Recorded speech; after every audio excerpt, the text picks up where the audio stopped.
The day has come for Stacy to have her first child. When she saw her daughter for the first time, Stacy couldn't get over how beautiful she was, and she swore she could see fairy dust irradiating from her. The child was taken to the nursery and then brought back to her room, but there was something different. Stacy noticed her glow was gone. It was something that only a mother would notice. Her husband told her that she's just exhausted and needed to get some rest. Over the years, Stacy noticed that the only time her daughter would show any emotions, any joy, was in times of despair and heartache.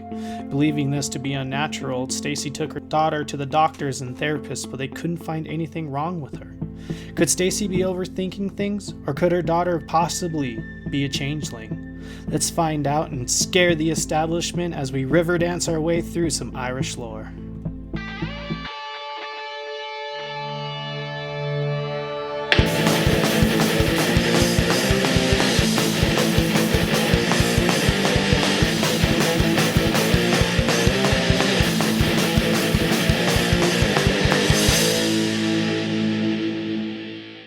Welcome everyone back to the Punk Rock Horror Podcast.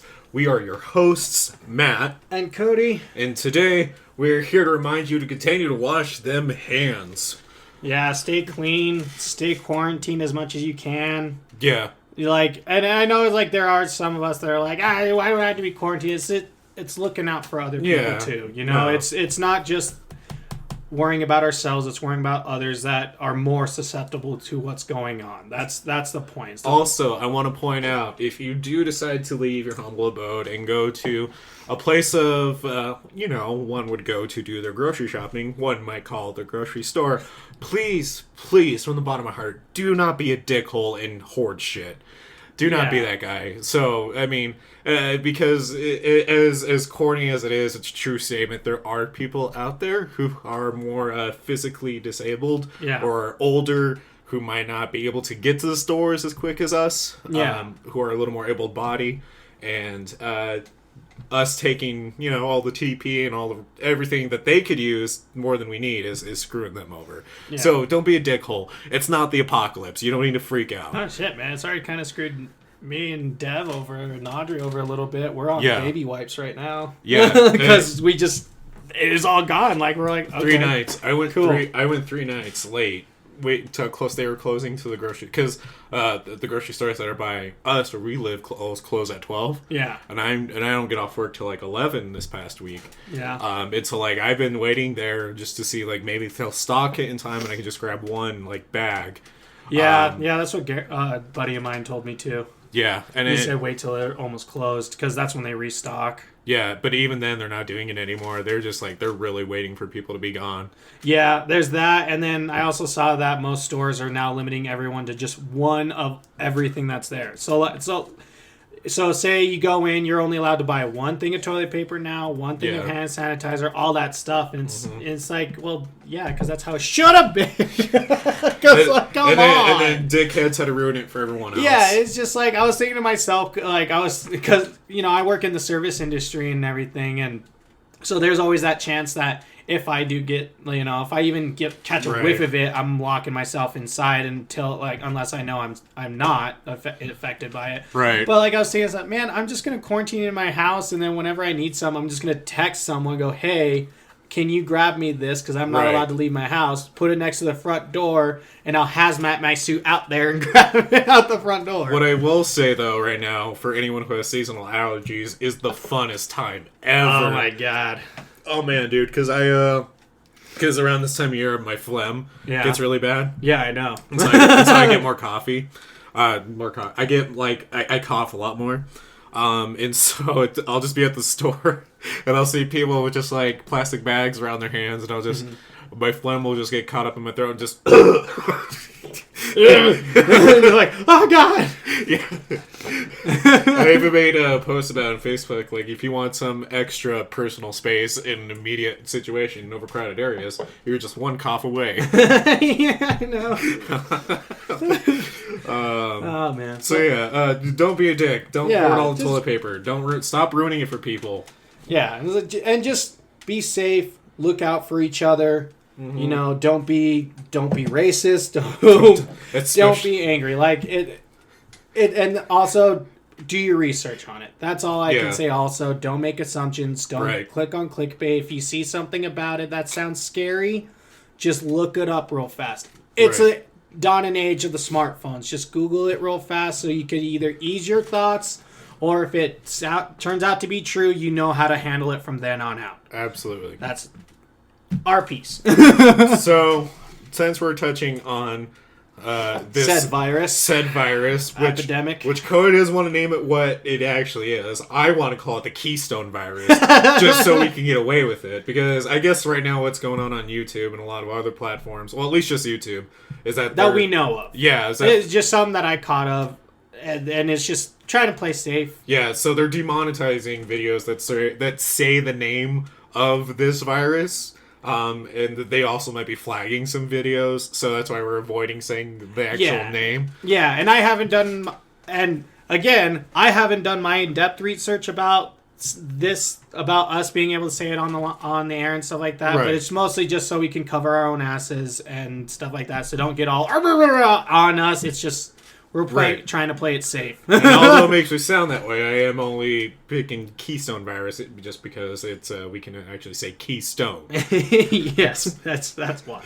So and everybody knows them Keystone viruses the next morning. And going on. But anyways, still terrible beer. So talking about things in horror, we're gonna actually touch on how the Keystone virus is actually affecting people and actually affecting, kind of the film industry right now. Yeah, it is hard. So there's actually a lot of movies, not even just in horror, that are being kind of like taken off release dates, and just being they're getting the big kind of whole delay across the board for the most part. Yeah. I only picked just 2 articles to kind of touch on to give an idea of like how far this is spreading. So first and foremost, John Krasinski's A Quiet Place 2 was set to have a massive opening weekend the next week. So at the time of this recording, it's March 15th, so the weekend after. Here in the States, which it was supposed to be on track to pull $60 million with showings beginning on Wednesday night. Unfortunately, with the global pandemic happening, known as the Keystone virus, is changing place for many upcoming movies, and Paramount's sequel is the latest to be hit. Recently learned that the worldwide release should be scheduled indefinitely, meaning it won't release next week, and right now it has no release date at all. So when asked about it, Paramount said that after much consideration and in light of the ongoing and developing situation concerning the virus and restrictions on global travel and public gatherings, Paramount Pictures will be moving to the worldwide release of A Quiet Place Part 2. We believe in support of the theatrical experience, and we look forward to bringing this film to audiences this year once we have a better understanding of the impact of this pandemic on the global theatrical marketplace. And at this point, Bloody by the Which Way, shout out to Bloody Disgusting. They went into good detail on this article, basically saying at this point it's very likely that movie theaters within the United States will be temporarily closed, and even if they're not, they expect a huge wave of delays in the next coming months. So they're expecting next movies to also get delayed are The New Mutants, Saint Maud, Antlers, Antebellum, Spiral from the Book of Saw could also be hit with similar delays. I was gonna say I know those first 3 movies. I think I already got delayed. Right, and Antlers is one I want to see. Antlers I knew got delayed. Oh god, because that's the next A24. Yeah, I want to see that so bad. Well, to kind of give even more ideas, so it's a big kind of sorry. So recently we I'm a little bad about it at how they tease it because they basically spoiled part of season 3 for Stranger Things. So, yeah, they did. But Stranger Things 4 is also delayed. So Netflix is the latest media company to suspend film and TV production in the face of an escalating health crisis stemming from the whole virus pandemic that's going on. All scripted TV and films in U.S. and Canada are grounded for the next 2 weeks, starting Monday, March 16th. So, which explains the site. The shutdown is done out of precaution and in compliance with bans and large gatherings. On large gatherings, excuse me. I'm sorry, just whenever I hear the bans and large gatherings, I always just think of Adrian's post. Oh, yeah? So, Adrian posted, he's like, bruh, we said to all of my local bands, they said large gatherings. Like it's a catch on her too, because she's also a local small band. Yeah, Devin, Devin from Barabia said the same joke. Yeah, so I just love like seeing those, and then like I saw both of them posting the same thing. It was like local artist before the virus, and it's an empty crowd. Local artist during and after, and it's just all the same picture with an empty crowd. Aww. And I just laugh so hard at that because they're taking it in good swing and stuff, and I know it's hurting them and stuff too, especially small bands. Yeah. So like I just go support your small bands whenever you can. Support if you can't go see Plasma Canvas and Barry Mia, support them in other ways and stuff because they're great bands and local artists. You could always listen to their episodes that we interviewed them on here. Yeah, go listen to them. We have their links. You can still go support, buy their albums, and follow their social media links. So those links are fresh. So feel free to click on them and go do your thing. Yeah. But anyways, continuing on. So on the long list of flagship series that Netflix is kind of like putting the delay on is obviously Stranger Things, which has been filming its 4th season. The showcast posted a video from the table read last week, which is posted on Bloody Disgusting. Please check it out. They also stopped, including the upcoming Sex/Life starring Sarah Shahi. And as for The Witcher, the site adds the Netflix productions filming outside of North America are being assessed on a case-by-case basis. So because he's running into too many side quests, all right? Too many of them. He's like, I gotta go help this farmer. Hold on, guys. We'll record in 2 weeks. Go on an adventure. They just go to Henry Cavill and be like, look, what is the heart of the Witcher series? And Henry's just sitting there just... the sword fighting? No, the side quests. Yeah, he's like, I know that was a trick question for you. Banishment. So right now this whole pandemic, at the time of this recording is just it's weird because it's like on one end, it doesn't seem like really much is happening. People are still going about their day-to-day business, but. I think we need to touch on this because we're a horror podcast and we try to keep up with everything that's actually happening in the horror world, and so it's good to know that everything's kind of being delayed because of this, and that it's not because of like they're changing the script around or anything like that. Yeah, and we want to keep everyone updated, being a social media awareness and stuff like that. Us being in the media and whatnot, we want to keep everyone updated as much as we're updated. So and dude, it sucks. E3 canceled also. Yeah. Fuck, sorry, it's just like I keep remembering all these cancellations. We'll see how far this goes. No more sports. We'll see how May. We'll see if this even goes into May. I know. We'll see how long. And so but we'll stop talking. We'll stop talking about this now. Other news, we'll stop talking about the Keystone virus. I actually have 3 articles that will make you happy. Will puts a smile on your face. So starting it off, so we've kind of touched on it a little bit here and there in the past, but there's actually a brand new Scream movie that is officially happening. Woo! And the Ready or Not filmmakers are behind it. I'm excited about that, man. So, back in September of last year, Spyglass Media Group was resurrecting Ghostface in the Scream franchise, and they bring a very exciting update. Discussing Films is reporting that Matt Bettinelli Olpin and Tyler Gillette, the 2 directors of last year's horror hit comedy Ready or Not, will be directing Scream 5. So, to go in a little more detail about this, Bettinelli, Olpin, and Gillette make up 2/3 of the filmmaking collective Radio Silence. The group was behind the 10/31/98 segment of Bloody Disgusting's own VHS, as well as the Way Out and Way In segment of the movie Southbound as well, another fantastic film. The other members of Radio Silence is Chad Viella, who is on board to executive produce the new Scream alongside Kevin Williamson.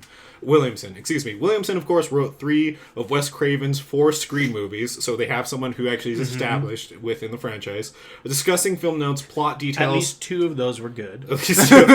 Depending on which ones they are. I know. Discussing the film notes, plot details are scarce, but sources say it will follow a woman returning to her hometown to try and find out who has been committing a series of vicious crimes.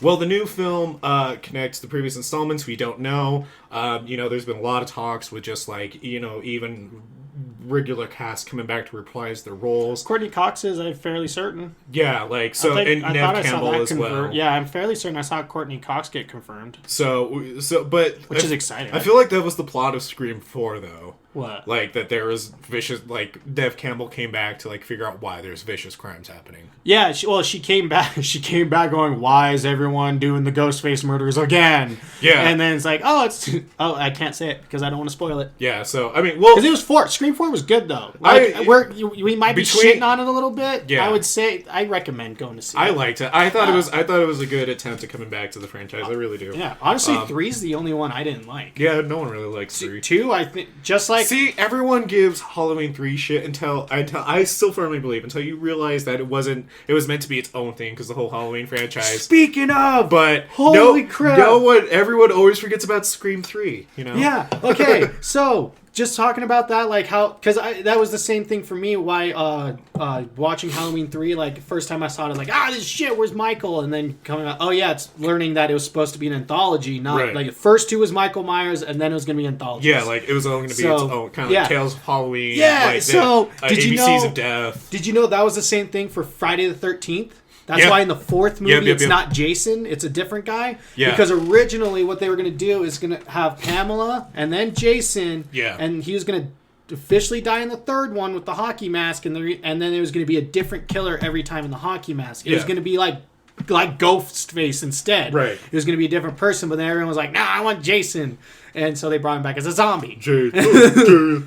But like, no, I just thought that was funny because I learned that because I'm a part of a Facebook group called just Friday the 13th, Jason Lives or something. I can't remember exactly. But basically it's all just fun people who love Friday the 13th.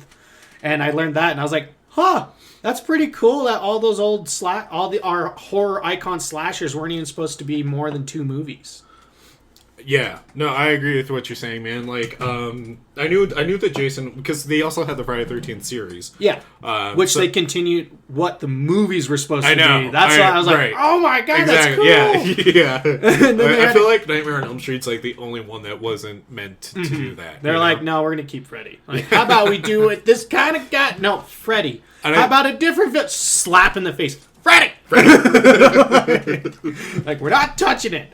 So going on to other horror film franchises, especially ones that are not talked about enough, but that we kind of all really love, and we really should find a way to talk about these movies more, is one that I'm actually really excited. So next film franchise to actually get another movie that is actually canon is Final Destination. So one, as Bloody Disgusting so really well said, one franchise that's not talked about enough is that of the Final Destination, which New Line Cinema released back in 2000. So going into the article, they basically said some good and some bad out of this. Really fantastic. There has been several follow-ups that have led us into the age of remakes. They broke the news last January that Final Destination was being retooled with Saw sequel writers Patrick Milton and Marcus Dunstan set to pen the script. However, in a new interview with franchise creator Jeffrey Riddick and producer Craig Perry, reveals that it's actually canon and takes place within the Final Destination universe. Set in the world of first responders, they went on quoted to saying, "I think reboot is probably too strong of a word.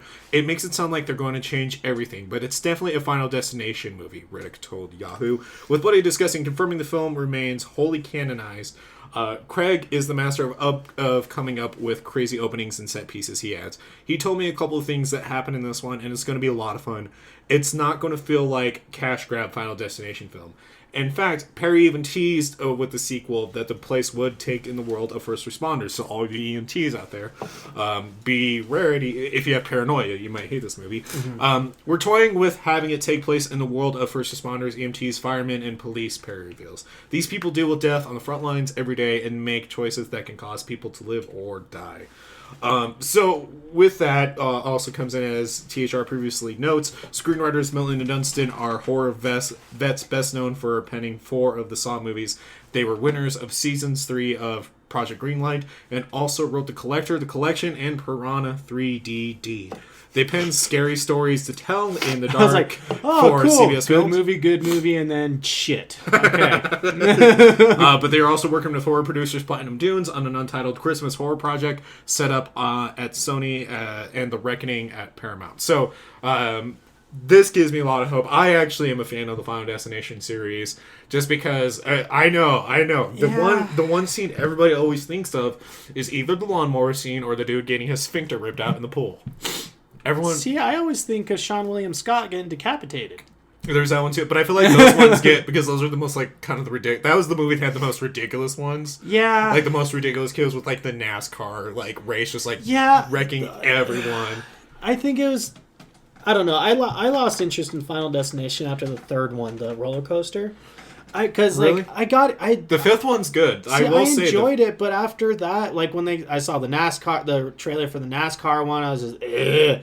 And then for whatever reason, I was just like, oh my god. And then the bridge, like, is that the fifth one? Yeah, the fifth one. Yeah, the fifth one actually is really good. Yeah. I will say, coming from 4, it is definitely a better return to form. Yeah, I've actually heard a lot of good stuff about the fifth one, but in my head, I'm just... well, I think what happened... I don't know why. It's because they just kept coming out with them, and it definitely gave everybody a lot of fatigue. I guess. And I would also say is kind of like a testament to the series is that it's one of the few horror franchises that makes you actually face terrible worst-case scenarios in real-world situations. Like, everything about it, to me, I'm like, I love this. I love the fact that it's not a serial killer. It's too plausible. Yeah, and also it's like, there's no happy ending also. Like, right. It's like, it should speak everything to me. And then I go and I just try, and I'm just... after the second one, I think that's what ruined it. No, I think I know what happened. So in the second movie, when the main chick from the first movie dies, in the second movie, and it was just in the hospital, I think it's the fact that her death was just so shitty, and they cover it just in my head and through the movie just was just so terrible. It just ruined the story for me. Yeah. I think that's why. It's just because, like, yes, she should die. I mean, it makes sense in the movie, in the whole scheme of the movie. But I think it was just the fact that it was just so glossed over. Well, see, that's she's such a key, important figure, and they're like, "Oh, she blew up, run away!" Yeah, like that's just how it was, and I think that's why it ruined it for me. Well, and see, that's kind of why, like, I'm really excited about that they're saying that it's not going to be like a cash grab. Yeah. Like, and that, that they actually have people behind this that care about the franchise. Yeah. So, like, that's what I'm really hoping for, because I liked it, because it's just kind of like the whole, like, preying on the fear of, like, accidents happen every day. Yeah, it is like real shit that could actually happen. Freak accidents, but freak accidents. Well, it's almost kind of, like, taboo with how just kind of, like, over the top it gets, you know? Yeah. Like, and I think that's what I really love about this series, is that it's just, like... Because whenever we make those jokes, like, on here, when we're talking about, like, and then his head got split open, there's blood everywhere, like, it's funny. But then when you actually, like, make, like, those extreme situations in a movie, you're just like... Where it's, like, from reality, you're like, don't feel comfortable. Yeah. Where it feels plausible. I don't know. I think I'll give it another chance. I'm excited. I'll give it another chance. So, and to finally kind of... go off on one last piece of news about, because Candyman's coming out, I figured we should touch on something with Tony Todd. God, it's so exciting. And because it's still kind of like uncertain how much Tony Todd is actually in it, I don't think he's going to be in it that much. I hope it's just enough. Look, enough. Like, because it gives away in the trailer what it's about. I know. See, that's what I'm afraid of now. So I was so excited about it because... But it's canon. Like, it is canon. No, I know. But here's my thing: is like I almost feel like they gave away too much in the trailer. Right. You know what I mean? No, I agree. I agree. But I really hope they pull a Invisible Man, because that was my biggest thing. I keep talking to my one of my buddies that I work with at work about the Invisible Man. He always goes, because when I first saw the trailer and he saw the trailer, we had the same thought. It's just fucking Hollow Man. And then me and you went and saw it, and the trailer did nothing for that movie. Right. Like, gave away nothing. We just know he's the Invisible Man. Yeah, like, it was just completely different from the trailer. So that's what I'm hoping. By the way, we are going to do a one-off review of that. It might just be something simple as I do it really quick just to knock it out, because it was so good, and I don't want to wait on it. Right, and I don't want to like make it a whole like even half-hour episode, because it's one movie. And it's new. It might just be like a 10-15 minute recording. Maybe we'll knock it out today. I don't know. We'll see how today goes. But anyways, sorry. So an alien intelligence will merge with Tony Todd in an upcoming sci-fi film called The Change. So if you love your Tony Todd but you want to see more of him, not sure how much he's going to be in Candyman, don't worry, he's going to be in this film. Tony Todd is one of those horror icons who makes every movie better just by being in it. I also thought it was fitting to touch on this because of Final Destination and the fact that he's deaf in Final Destination. Yeah. So, because we love Tony Todd. I know. I fucking love Tony Todd. He's so good. So, one of the actor's next projects, rumor reveals this week, is the sci-fi movie The Change, an alien invasion film that looks to feature Todd as the villain at the center of it, because you can't see him as a hero. He's an amazing villain. Tony Todd. He's an amazing villain. Stars to be in it are Claire Foley, Jason Allen Smith, Carly Avers, Kathy Cyril, Margaret Rose Champagne, Ryan Barry McCarthy, Doug Tompos, and Dick Bolin will star in the film. And so what it's about is something has taken possession of the hearts and minds of the city's population. At first, Mac, played by Smith, Kim, played by Foley, and Jane, played by Avers, to convince themselves they're wrong. They are not. An alien intelligence has merged with their neighbor, Bill, who's played by Tony Todd, setting into motion a desperate struggle for survival of the human race. Soon the entire city is overwhelmed by the inhuman horror of the changed, but it won't stop there. With merciless reason, Bill pushes Mac, Kim, and Jane across every line imaginable to save themselves from the horde of changed gathering outside their suburban home. So Michael Mangillo is directing the script he wrote with Matt Gianni. There isn't a release date yet, but keep your eyes peeled for this one. This article was released on March 11th, so hopefully soon here we'll find out more about The Change, and we'll get to see our glorious Tony Todd come and do more great things for the world of horror, as he is so expertly well done. Oh yeah. So yeah, that's what's going on in horror. That's everything to kind of know about what's going on right now. Amaze your friends with this knowledge. Become a horror sleuth. Tell them all about it, or don't. I mean, either way. If you like that we're doing these horror articles, please let us know. The best way to do that is to go to our iTunes, leave us a 5-star review, let us know that way, or on our YouTube descriptions.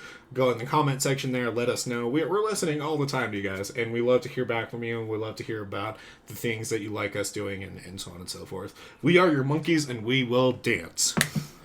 Will we? No, probably not. I was like, I feel like if someone was like, dance, monkey, and I was a monkey, I'd throw my shit. Is this the dance you want? God, pooper, pooper. Speaking of the shit, we need to get into the shit of today's episode. Cody, why don't you intro us in? We had to, talk about poop. I always have to throw poop in there. So, today, because we are recording on the 15th, and it is the month of March, and what happens in 2 days, sir... I don't. What's on Tuesday? Christmas! Jesus Christ. Sort yourself out. No, it's St. Patrick's Day. Come on. And so, for this lovely St. Patrick's Day, it's a scary one this year. So we thought we would bring in some cool, awesome tales and lore for all of you who are going to decide on your very own free will to stay in this St. Patrick's Day. We're going to give you some good listening. So how about, in the lore of the Irish holiday, let's talk about lores of Ireland. So today we're going to be talking about 4 specific lores that I looked up that come out of Ireland. And before I jump into those, we are going to hop on over to our listener participation corner. Over to the listener participation corner. That's right. I'm introducing it this time. So I'm just doing the tunes because I keep forgetting about it all the time, and I keep wanting to jump ahead into my research because I'm a terrible human being. But anyway, so on to our listeners. We posted Listener Participation Corner. This weekend we are going to be talking about horror movies based on Irish lore and the history behind it. So we want to know, what is your favorite Irish lore or Irish horror movie? Comment below and tell us why, and we will be ready. We will read them today. I'm just saying today because we're recording and I'm reading them today. So I'm gonna put up a counter for every time somebody posts the movie Leprechaun. Oh my god. On Twitter? Yeah. Because we didn't get a single one on Facebook. No, I know. It's weird. It's cool. I know. Facebook, I'm proud because it's more lore than the movies. Yes. I mean, I guess to be fair, Facebook gives people that opportunity to comment as long as they want. Yeah. Where Twitter has a set amount of characters. All right, that's fair. So it's easier sometimes just to do a GIF or an image. Mm-hmm. So. Fair enough. Well, do you want me to read? What do we want to start on Facebook today? I got 8 over on Twitter. All right. Let's start with Twitter this time. All right. So, as you know, we want to know about your favorite or Irish lore or Irish horror movie. So, going over on our Twitter from Muse at HaloGirl22, she replied with a photo of a picture of a shirt of Rawhead Ray. which is another classic underground Irish horror for a ride around in the horror scene that we all love. You know who he is. It's Rawhead Ray. I don't know why I'm trying to explain Rawhead Ray. It's because it's one of those characters that if you've seen the movie, you know who it is. You know who Rawhead Ray is. Yeah. If you don't know, then it's just going to go right over your head. That's fair. Those are the best ones. Like, I'm not going to go into the whole movie about how Rawhead Ray came out. So counter one, maybe for a different review. So we got one leprechaun gif. We got one. So from Pulling These podcasts at Pulling These responded with a gif of leprechaun holding a door. So from Crash Palace at Crash Palace. This part is like, is this your favorite lore or your favorite horror? Which one is it? So from Crash Palace at Crash Palace, just one question mark: Grabbers, a dark song, Wakewood, Irish lore for certain, and the amazing isolation, all rock because of strong and original storytelling. Something the horror genre desperately needs. From Mo Energy Podcast at Mo Energy Podcast, Leprechaun. Back to the Hood. Such a terrible movie. Yeah, we're not going to retweet your stuff anymore. So good. You know what? More energy. So terrible. We're not retweeting your stuff anymore. How dare you? Oh my god! Back to the Hood. I'm just playing. Oh man. I'm going to count this for 8. Leprechaun. 1 through 8. There's one with Jen Aniston. They're mentioning every single one. Oh every single one. So okay. So that we're going to count That's that. 10. Yeah, so we're gonna, and then from our own amazing Anna at Anna Keeson, oh heck, Leprechaun is the only correct answer. So there's another one from Kit Reader at Keith 537-07199, Banshee. So Banshee's a good one. Banshee's a good one. Sorry, that's such a left-handed leprechaun one. I know. I was expecting the space one even. No. More than Back to the Hood. That's so good. Back to the Hood. Oh, it's so good. That got me. From Samuel Glass Jr. at Movie Man 2010. One that doesn't get mentioned often, Disney's Darby O'Gill and the Little People. Masquerading as fun kids movie, this one had a couple of scenes that were pure nightmare fuel for kids who grew up with it. And no, I'm not counting Sean Connery singing. And by the way, I need to apologize. I don't know why I was saying Ray. I think I was saying Ray because on the t-shirt it looks like a Y, not an X. But another person said Rawhead Rex. From William Cody Shepard at William C. Shep 2. All right. So yeah, it's Rawhead Rex. I think I was saying Ray because, like I said, on the shirt it looks like it's a Y. Yeah. So, anyways, going over to our Facebook. All right, on our Facebook, which honestly, bravo to our Facebook commenters because 3 of these are actually the ones that I chose. Yep. You win. You win, Facebook right. Commenters. Good job, guys. Yeah. So Miss Mooney, she said Morgan. Morgan. So for those who aren't in the know, I'm going to be talking about Morgan on today's episode, so I'm not going to go into too much more. James, he said, why favorite piece? I'm guessing his was saying my, but his favorite piece of lore is the story of Ku Cthulhu, who some would say the Hulk is based on. I think James is just saying the Hulk is based on. Get the fuck out of here, James. You go fuck yourself. No, I read his story, and I could see where he could possibly be inspiration. I mean, but it's Irish's version of Hercules is like who he is. Right. I'll be going in more on because he's also one of the other things. And then Miss Lauren, she said, "Where do I begin? Changelings, especially the real story behind it." In Bowery, there was this woman whose name was Bridget Clearly, and her husband murdered her because he was so convinced that she was a changeling because she was killed. He was so convinced that she was a changeling. She was killed by.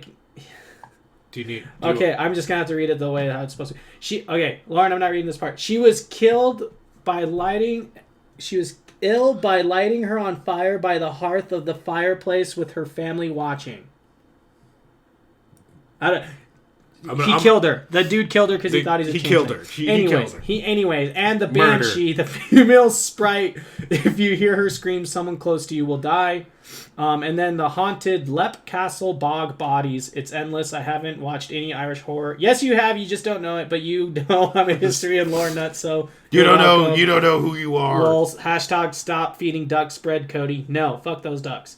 Grabber. Audrey said, Grabbers, I stumbled across it by accident, and it's become a St. Patrick's favorite. What more do you need than a town that has to stay drunk to stay alive? All right. You know what, Audrey? I'm going to have to check out that movie. I've actually never seen it. Missy also said fetch. I did not look up that one. I'll have to check that one out, Missy. And Tony said hashtag what he said. What she said. I don't know which one, Tony, but they were all great choices. Did you purposely not read the hashtag on Lords? Or did I just not hear I you? did it. Oh, okay. And I said, no, fuck those ducks. Oh, okay. Sorry. Okay. Because I was reading the comment too. I know. I was really confused about what she was saying. It looks like autocorrect kind of took over. Probably. So look, because of that, I'm talking about the changelings today, and that story is in my research. So we will talk about it.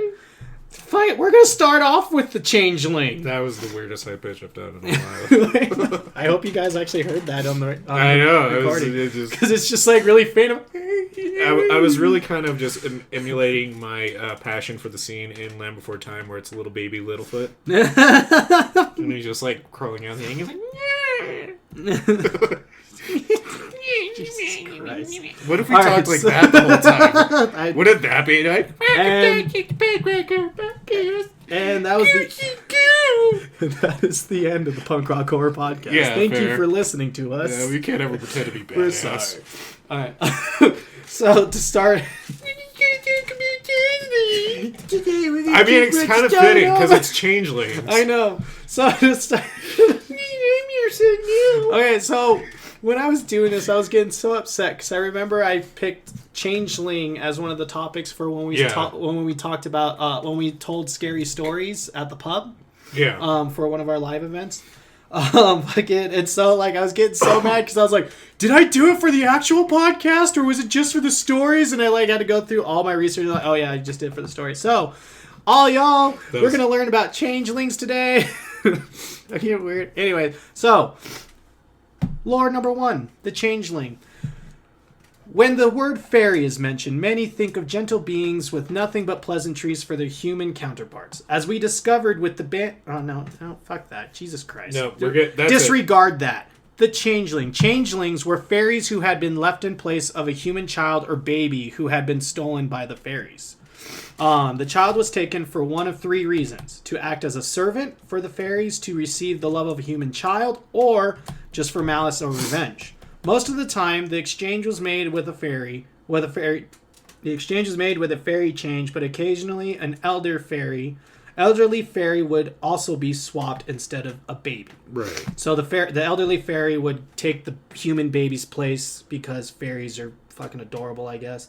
Either so that it could live out its life in the comfort of the car's care. Jesus Christ, dude, seriously, people can't type anymore. I mean, it's probably autocorrect. Because I copy and pasted this from the article, but care of a human or so that I could. Anyway, so beginning of it, changelings are baby fairies that get swapped out for human babies. So basically, a fairy could be like, "Oh, your human baby's a lot cuter than my baby. Do you want to trade? Do you, Matt? Because your baby's cuter than the fairy baby." Are you asking me to trade my child with Audrey? No, that's what the fairy would be doing. I'm a fairy now asking you. Is that what you're getting at right now? No. So changelings are baby fairies that get swapped out into the human world. And so the fairy would take it to the into the fairy world and raise the beautiful baby.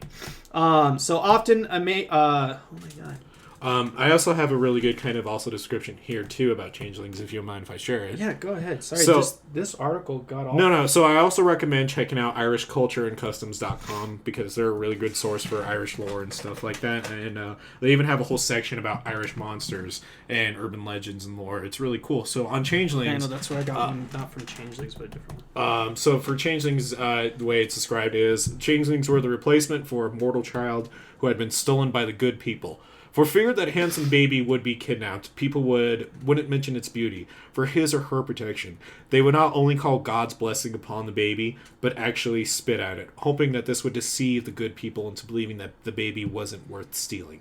Interestingly, boy babies were often dressed like females in their first years to deceive the good people, who were always looking for a mate for their queen. In folklore, changelings were very ugly and a very voracious appetite, eating everybody around them out of house and home. Adults, too, were sometimes kidnapped, and the changeling would be recognized by its harsh voice and mean-spirited personality.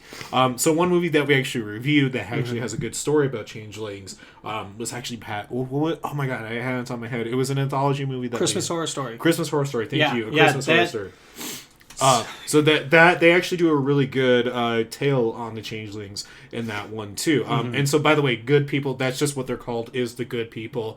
That's the people that would take your baby. Yeah. And what's really interesting about that is that really makes me think of like just like even in today's modern age, mothers who are very like cautious of their children, like, and not letting strangers just see newborn babies. So I'm wondering if like this was also a thing back then to kind of like for what I wonder if like people said this, so that's why they didn't want to show their newborn baby to someone. In medieval times, children with deformities, illnesses, or conditions that were unexplained at the time were thought to have been replaced by changelings, which is why many were abandoned or even killed. Oh man! So the opposite of what you were saying. Oh, okay. So I was way off.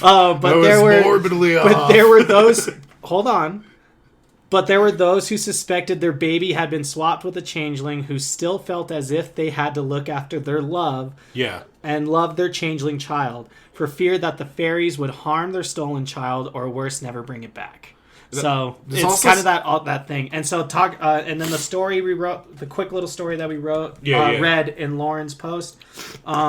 Changelings actually didn't really start in Ireland until that story, which was 1895, when Bridget Cleary was killed by her husband, who he believed she was a changeling. So he ran her over with his car and burned her alive. Man, that's basically what Lauren's story was. Can you imagine that shit being said at like in Providence, like that show that were in any courtroom show or anything? So why did you run over your wife? Thought she was a changeling. Could you had to be sure. I could have sworn. I thought a fairy. I saw her in the night, and then the baby was different. OJ should have led with that. He would have gone. It would have gone way better for him. I think so too. Are OJ jokes still relevant? I'm guessing not. I don't know. Probably not. He's back on Twitter. That was a stupid joke. I'm sorry. I think Casey Anthony could have got away with it too. Boom! Dark humor. Fuck yeah! Fuck her. Anyway, so talking about. So we were. Damn right. So going off of these evil children, we're gonna... God damn it. Okay, I'm sorry. I'll stop now. Matt, why did you get the sound effect horn on your phone for situations? This exact reason. Things like this. It's gonna be called the Casey Anthony horn. Whenever we bring her up, it's just... anytime somebody says... She's terrible. Just anytime someone says the name Casey Anthony... Oh my god, what if she's actually listening to us? Like one of those few people, like weird celebrities that might listen to us. And now we're gonna get an email. Fuck you! Yeah. Sorry, Casey Anthony.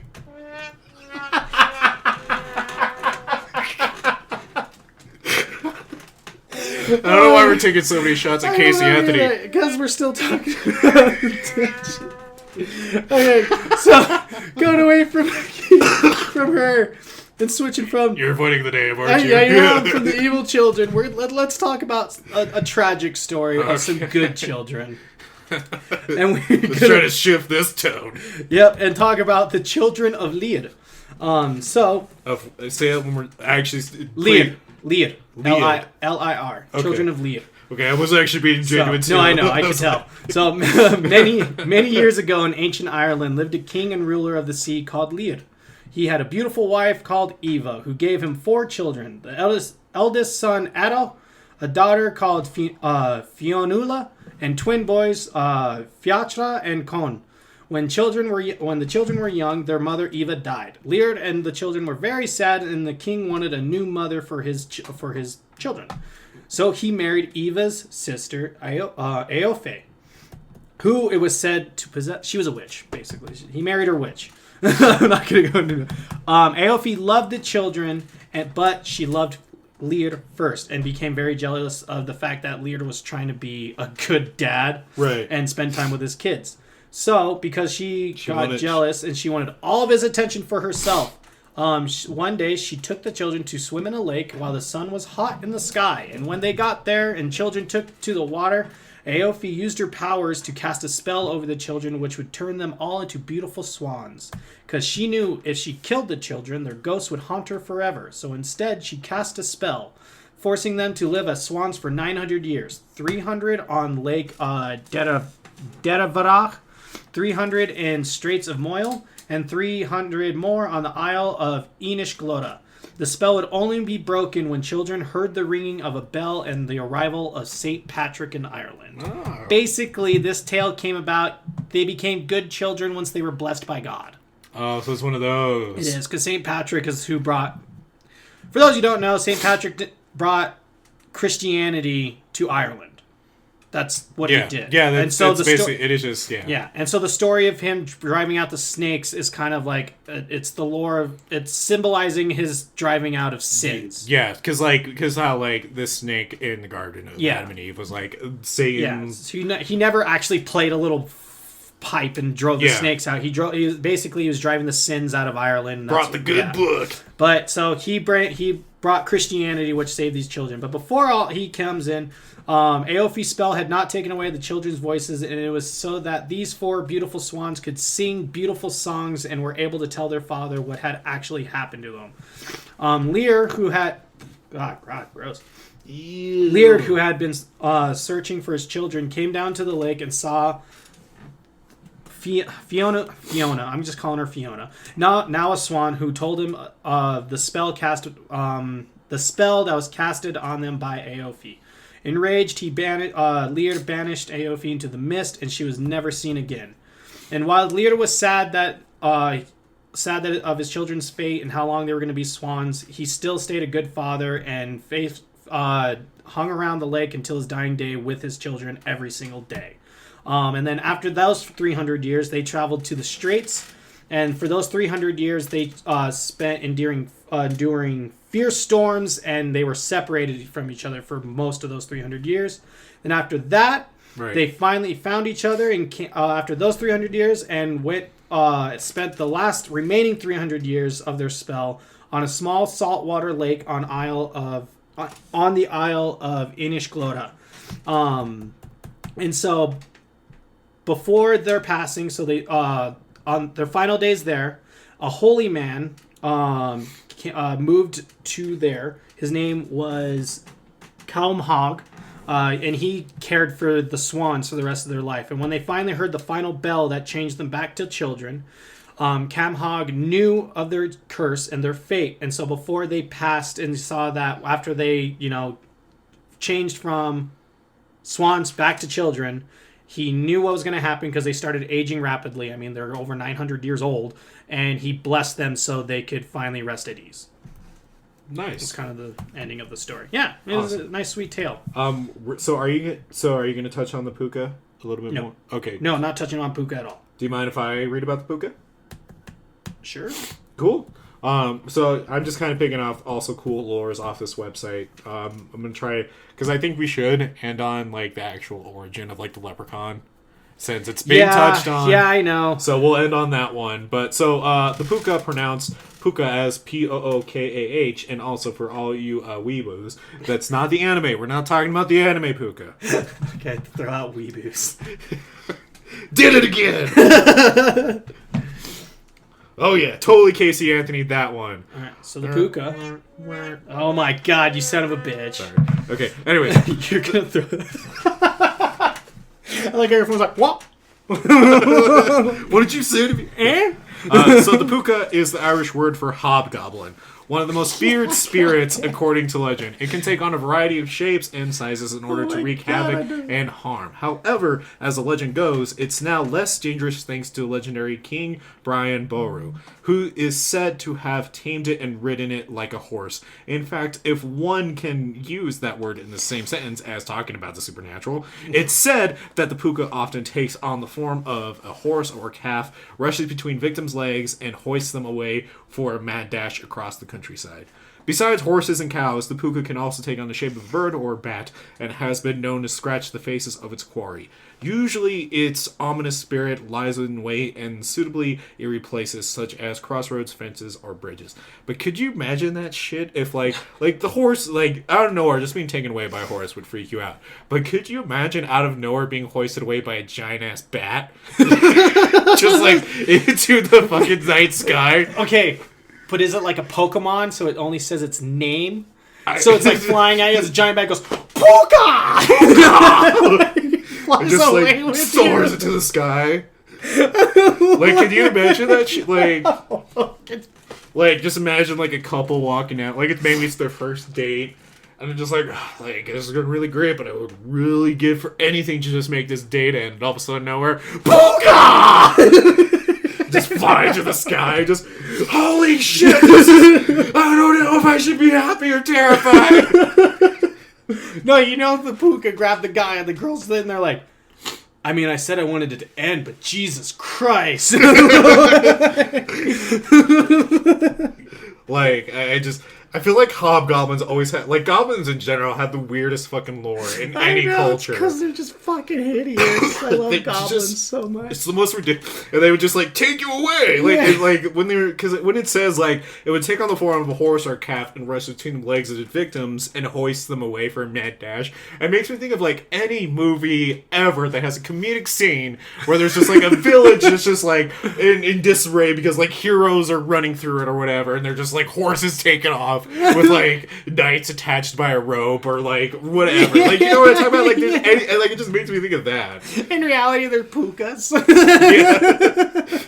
Just, Puka! Puka, use Thunderbolt. Puka! Puka, fly! It's super effective.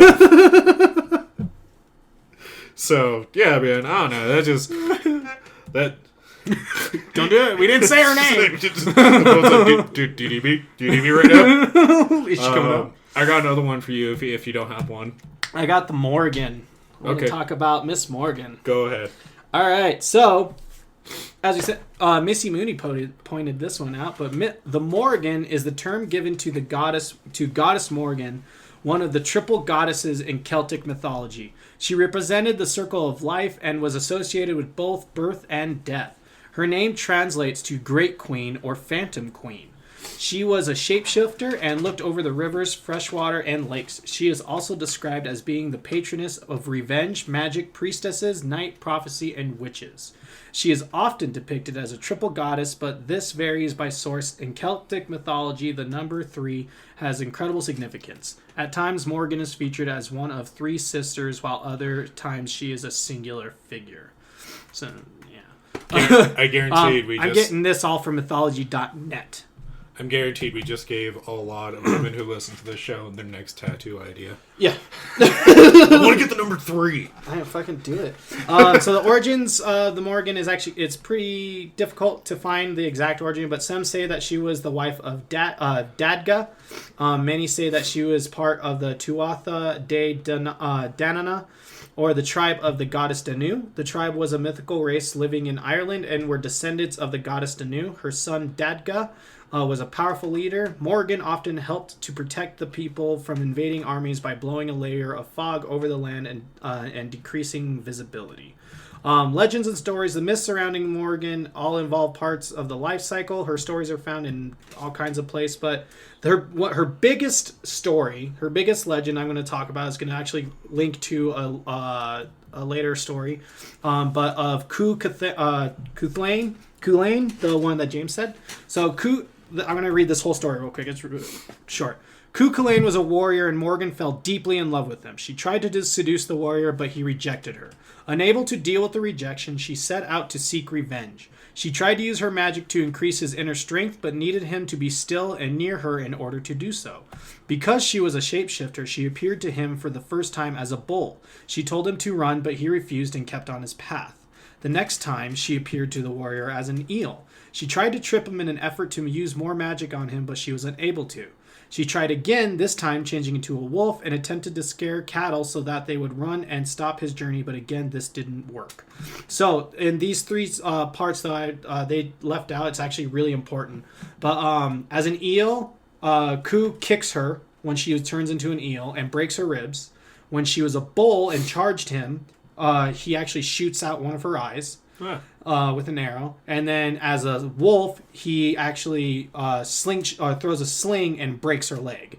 Okay. So these all actually happen, and so when she resorts to finally on her final attempt, she took to the shape of an elderly woman. She had all these injuries still, but Ku did not recognize these injuries. So she was milking a cow, and when Ku saw her, Morgan gave the warrior 3 drinks of the milk. But not only did they make him stronger, it also revitalized Morgan. It fixed her ailments, pretty much. And so, when she finally gets her revenge, Ku was riding his horse one day when he noticed Morgan by the river. This would be the moment in which she would seek her revenge on the warrior for finally rejecting her love. She was washing armor. She offered to wash his armor and wash the blood off his armor, which is considered a death omen. The next time he was in battle, he was critically wounded. He knew that he would die and tied himself to a large stone and propped himself up so he would die in an upright position, pretty much pride. So he pretty much would not die unless he was dying on his feet. And then a crow landed on his left shoulder, and that's how everyone knew he was finally dead. So that's one of her biggest, most famous stories, is the Morgan. But yeah, she's fucking crazy. Awesome. So she's awesome too. Touch on one smaller one, and then we'll end on the leprechaun here. Mm-hmm. So one that I thought that was actually kind of... Oh yeah, we're not going to be able to talk about Ku. We don't have the time. The Ku? Damn. The guy that I was just talking about, Ku Kathlane. We can talk a little bit about him. Okay. Mine's really, really short. Okay. So the Taise, I think I'm saying it right. It's the Taise with an accent over the E, is the image of a person who is not present and warns of an imminent accident. The worst omen of all is to see the Taise of yourself, which means you are about to die. Ooh. So I thought that was kind of cool. Yeah, that's pretty cool. So just real quick, I actually really highly recommend listeners to go to read this story. So it's the Irish story and legend of Ku Kathlane. It's on at ancientorigins.net. I'm not going to read the entire thing, just some fun facts about this guy. He was really cool. So like he was basically Hercules in Irish culture. He got one of his biggest things is that he killed a wolf by himself with his bare hands. I think it was a wolf. What can make it a wolf? Some beast. He killed a beast with his bare hands when he was a boy. He also was known as being one of the greatest warriors ever. And one of the things that he did is he'd take like whole troops and armies out just by calling out. He would call out one by one. He'd say, "I will fight you, but I will only fight you one-on-one, one after another," is what he would say. That's how he said it. Like, as long as it's a fair fight, I don't care. I'll take out your entire army. And they're all like, "Oh, you're full of shit." And he'd take out the whole army by fucking offing them one by one. And that's why Morgan got so infatuated with him and fell in love with him. So obsessed. Yeah, and there's more great stories that he did. I just know that was the biggest thing that got of why she fell in love with him, and he ended up dying at a young age from all of that. And so there's 2 different stories to his death. One says that the fatal wound that he got after running into Morgan in that battle, it severed his guts and his entrails were coming out. Damn. And that he actually tied his own intestines to the tree and held him up. So it's either you're seeing his guy with his guts literally wrapped out around a rock, standing there all Hulk-like, going, "Yeah, I'll fuck you up," till he's dead, or he had some rope on his horse, which is the real story, and just tied it up so he could stand. He could die on his feet. He died at 27.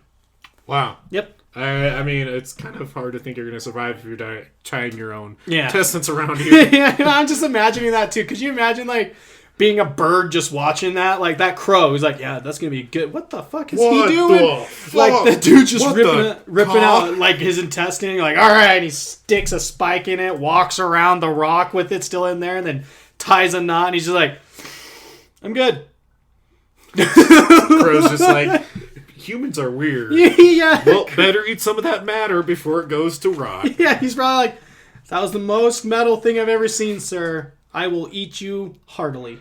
Your body shall give me strength, and you shall live through me. Mm-hmm. Yeah, so to end our lores, let's end on a quick, fun one of the Leprechaun. So this is the actual lore behind the Leprechaun. If you're ever in an argument with someone about what the actual lore is, what we are here to set the record straight. So the Leprechaun it was much like the Banshee, was always a solitary, and I think we're also going to touch on the Banshee here a little bit as well. Was a solitary creature. It is erroneous to ever consider a company of leprechauns or a group of banshees. However, according to folklore, the leprechaun was once part of a community called Lokrapan, or the Wee Bodies. Over time, the name became corrupted, and this corruption gave rise to the notion that quote-unquote brog or shoe was part of the name. Thus, leprechauns became shoemakers to the good people. Remember, the good people are the people that will take your children, as well as the protector of their treasures. And for whatever reason, leprechauns were identified with some very antisocial personality traits, including irascibility, cunning, double talk, and the liking for their own company. In company Kildare, the name Lurkin appears to be the name for leprechaun, and there are still other monikers elsewhere. But throughout the country, the folklore is the same when it comes to its haunts, habits, and hidden crocks of gold. If you wish to seek one out, they're usually found near very old castles, and they're always engaged in making shoes, but always one, never a pair. As the story goes, if you find one of these crafty rascals, you should draw close to them without making any sound and quickly take them in your grasp. Demand to know where the crocks of gold are and hidden, and beware of any distractions, for he will surely cheat you. Take your eyes off him for just an instant and he will disappear. The Far Darig, the Red Man, is near relation to the Leprechaun, but he dresses in red from head to toe and much amused by mortal terror. He's been known to give his victims terrifying nightmares. So I would mostly say that the horror Leprechaun that we all know, the horror franchise, is mostly based off the Red Man. Yeah. In that case. So he's just like, no wonder they're so pissed off and like tricking people. They're fucking walking around and someone just comes up behind him and goes, "Ah, you wee lad." He's just like, "I'm 80. Where is your rock?" Go, he's like shaking. It's like, he's a wild one. I'd be pissed off too if I was just like trying to take a walk through the forest and someone's like, "Look, there's the wee lad," and just what the fuck? It's like that scene from Men in Black with Will Smith and the pug. Just or no, Will Smith, Frank, Tommy Lee Jones. Where's it, Frank? Where's it? I'll not tell you where my gold is. That's all I imagine. God, no wonder they're pissed off. Being violently shanked by angry Irish people. I was going to make you a pair, but now I'm only making one. Yeah, now you only get one crock. You only get one shoe. You're going to have to buy the other one. Fucking cobblestone this shit. So... I mean, there's still a great rich lore when it comes to a lot of Irish urban legends and lore in general. Oh yeah, and there's also like, there's so much rich Irish lore, and even just these few stories that we talked about and brushed on, there's still like so much in depth to them. Yeah. So like they're fun. It's fun. I mean, like we said, if you're if you're quarantined this St. Patrick's Day, do yourself a favor. Give us a listen, have a couple good laughs, and learn some more about Irish culture and Irish lore. Maybe watch some Irish horror movies. Yeah, that too. And we got 2 coming up for you this Friday, even though it's after St. Patrick's Day, but yeah. Yep. So this Friday we will be talking about 2 movies in relation to this theme that are going to be based off Irish horror or Irish lore. Yeah. Thank you again, Ghouls, Gals, Creeps, and Mutants, for tuning in.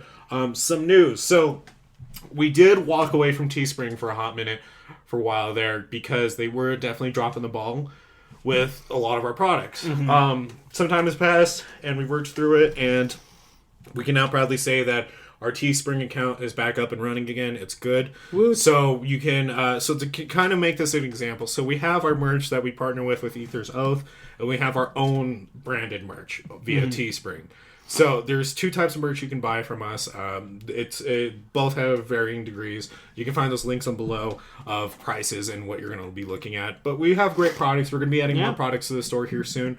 We do one of my favorite products that are on there that is our most recent is our Monday Suck hoodie. Comes in a lot of colors. It has a very nice picture of Dracula on front of it. So really check it out. Get yourself one today. Well, that link will be in the description below. All you have to do is click it and go order yourself one. And if you want to keep up with everything that we're doing with the Punk Rock Horror Podcast, please like us and follow us at Facebook under, just search up Punk Rock Horror Podcast, or on our Twitter at official PRHP, or on Instagram, Punk Rock Horror Podcast, hashtag PRHP Podcast. You can also find me at the Undead Matt on Instagram. You can also choose to support the show if you'd like to over at Punk Rock Horror Podcast, on our Patreon, just patreon.com/Punk Rock Horror Podcast. Over there we have a lot of great rewards. We are now getting the mystery boxes ready to go out. We've had a little bit we've had kind of a hiccup with it in the sense of like the pandemic that's been going on, and also with just that it just we're waiting for a lot of things to come in to just get these boxes made. That's really what it is.